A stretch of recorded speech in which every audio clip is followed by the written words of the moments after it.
अनेक लोकांना बऱ्याचशा चांगल्या गोष्टींचा अनुभव आहे।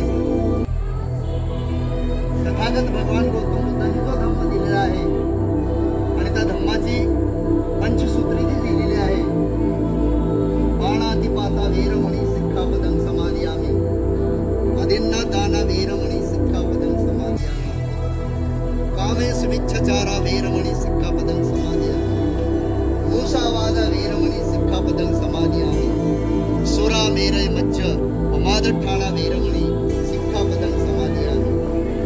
या पंचसूत्रीचा अवलंब भाऊंनी आपल्या आयुष्यामध्ये अतिशय चांगल्या पद्धतीने केलेला आहे।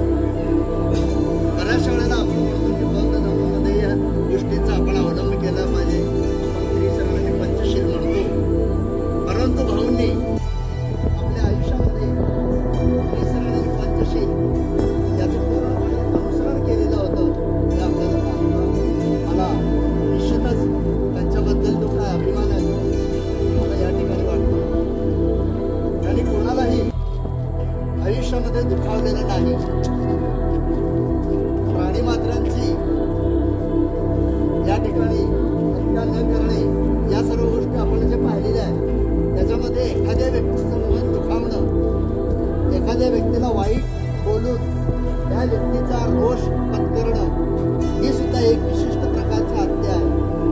परंतु भाऊंनी आपल्या आयुष्यामध्ये कोणाचीही मनं अशी दुखावलेली नाही। त्याचप्रमाणे दुसऱ्याच्या कोणाच्याही वस्तूवरती आपला हक्क कधी सांगितला नाही, आपल्या वस्तूवरती त्यांनी कधी आपला हक्क सांगितलेला नाही, तो दुसऱ्यांच्या तर लांबच राहिला। आणि त्याचप्रमाणे आयुष्यामध्ये कधी कुठल्याही पद्धतीचं नशापान त्यांनी केलेलं नाही, खोटं बोलण्याचा तर प्रश्न येतच नाही। आणि ज्या पद्धतीनं तथागतांनी आपल्याला धम्म दिलेल्या त्या धम्माचं त्यांनी अनुसरण केलेलं आहे। त्यांच्या अंगामध्ये एकता भाव होता, एकता भाव त्यांनी मैत्री जपलेली होती। दुसऱ्यांची मनं कशा पद्धतीने जिंकायचं हे भाऊंच्याकडून फार चांगल्या पद्धतीने आपल्याला शिकायला यायला। भाऊंनी आपल्या बरोबर जे चांगले वागतात त्यांच्या बरोबर तर सोडा, पण जे वाईट वागतात त्यांच्या बरोबर सुद्धा कधी त्यांनी दुजाभाव केलेला नाही। आपल्याला जेवढी त्यांना करता येईल हे मदत त्यांनी केलेली आहे।